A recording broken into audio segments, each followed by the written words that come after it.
Hey everybody, welcome back to Breakfast with Bob from Challenge Daytona and the PTO 2020 Championship. My name is Bob Babbitt, brought to you by Captiva Spine, John Hall Chevrolet, USA Triathlon, Foundation Risk Partners, and the PTO, the Pro Triathletes Organization. Our next guest, 2019 Ironman World Champion, Miss Annie Haug. How are you? I'm very good, Bob. Thank you. You know what's great? Is the good thing about having COVID is there's no 2019, no 2020 champion. You're still defending champion. Yeah, you have another year. I would rather fight for the title again than just having it for nothing, but it's the way it is. You can't do with anything against it, so I'm pretty happy. So yes. Yeah, have you it's been convenient. Have you been able to race at all? Yeah, I did 2 races in France, 2 triathlon in France, and I did a 10K race, elite 10K race in Germany, and yeah, but not much. I took what I can get, so yes. Yeah. And I think a lot of people don't realize that going into Kona last year that you really didn't like no running. No. Yeah, you had a stress fracture, and how long were you laid up going into that? Yeah, I mean, I had half a year of no running because I had a tear in my plantar fascia, and after that I had a stress fracture. So yeah, I started running 2 weeks before Ironman Copenhagen, to be honest. So I did one 50-minute run, and I thought, okay, pray and let it happen, the marathon.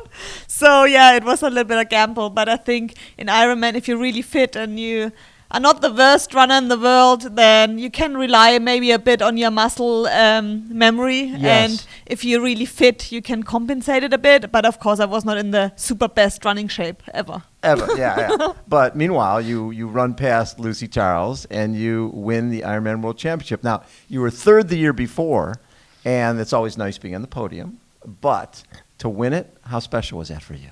Yeah, winning is always something special. I mean, I'm really convinced that if you prepared well, you can always perform well.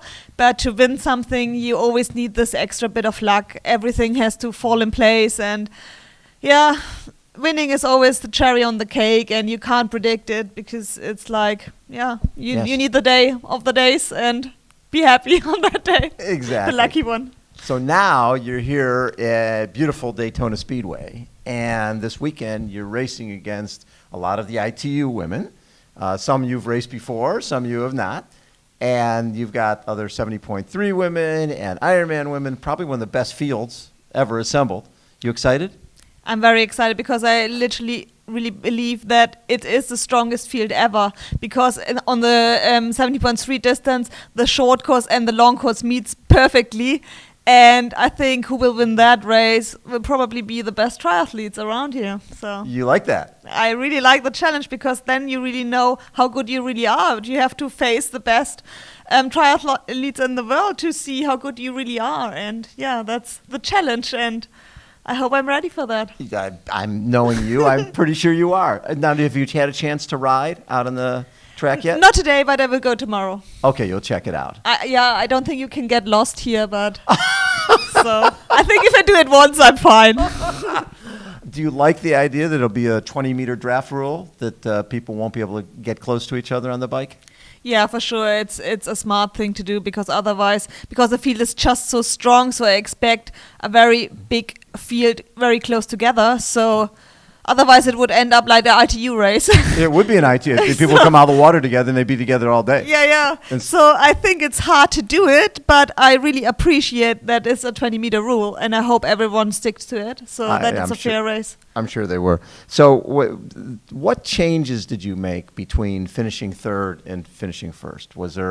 Did you have to make some different, obviously you had to make changes because of you're not being able to run, but did you change much on the bike? Or change much in swimming? No, I think it's just a matter of putting more training into my body, because you can't just go from ITU to long course. It takes time, and yeah, I needed another year to get stronger on the bike, and you just have to do continuous work, and the continuous the everyday work, that's what makes you better in Ironman, because I started long course 2 years ago, so every year I got more, I will get stronger and better on the bike.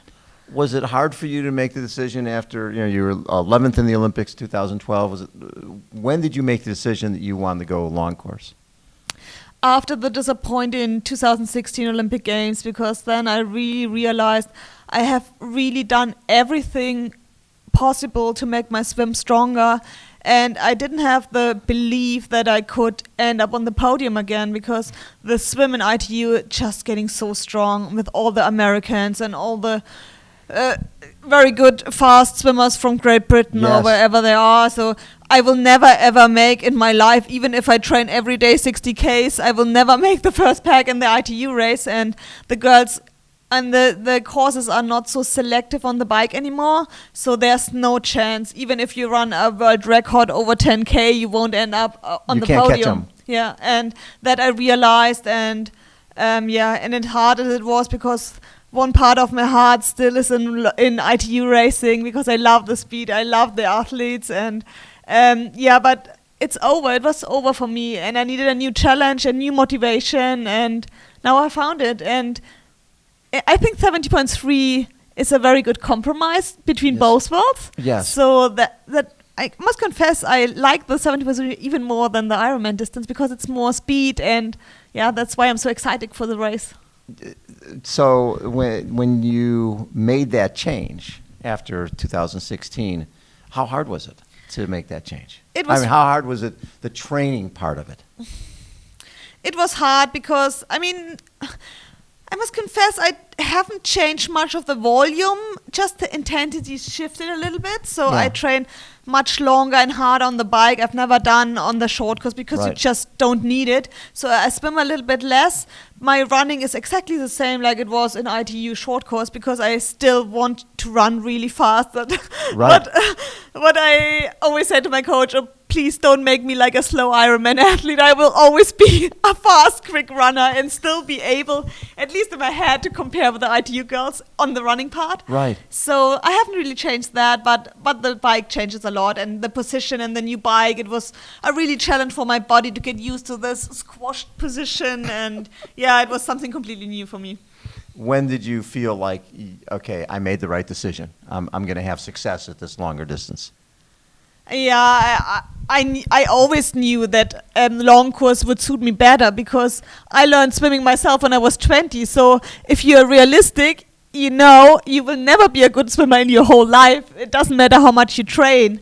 So, but I always wanted to make the impossible possible. And when I look back, I think I can be really proud of my ITU career, because no one really thought I could ever get that far, and I made it. But at some point, you have to face reality, and if you can't keep up to your own expectations, then you have to make a move. And now I made the move. Also, I knew if I would have done it earlier, I would have been maybe more successful on the long course as well. But my heart is with ITU, and I wanted to get the impossible, and I tried every day to make it possible, and it was worth all the pain and all the disappointments, because that was the challenge for me, to make it in the swim. To be the first German woman to be Ironman world champion, how special has that been? That's of course special, but to be honest, it hasn't changed me. I mean, You're still fun Annie. to talk to you, and now I'm an Ironman world champion, because it doesn't feel different or more confident or whatever. It's just part of my life now, and I think life got really crazy after the Hawaii victory, but then COVID came, and everything was set back to zero, and I had my normal life back, so it was literally already fine for me, because it got really, really crazy, and COVID makes everything normal again. So I was kind of quite happy about that.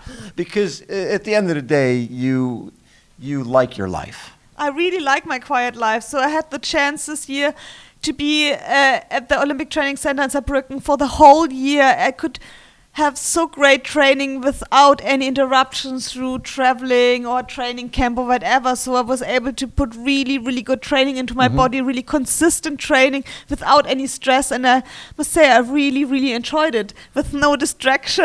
And I'm quite boring, and I love it. So with no traveling to races, none of that stuff, you can just train. Yeah, And that's your happy place. exactly. Training, going swim, bike, run, weight training, I do it every day. flexibility, Yeah. just that's what you do. And you don't have to peak as well, so you can save a bit energy. Your body is really happy about that. You don't you're not prone to injury if you're not peaked too hard. Right. So that was really great for my body and for my head as well, because you could really recharge your energies a bit, because racing is always stressful.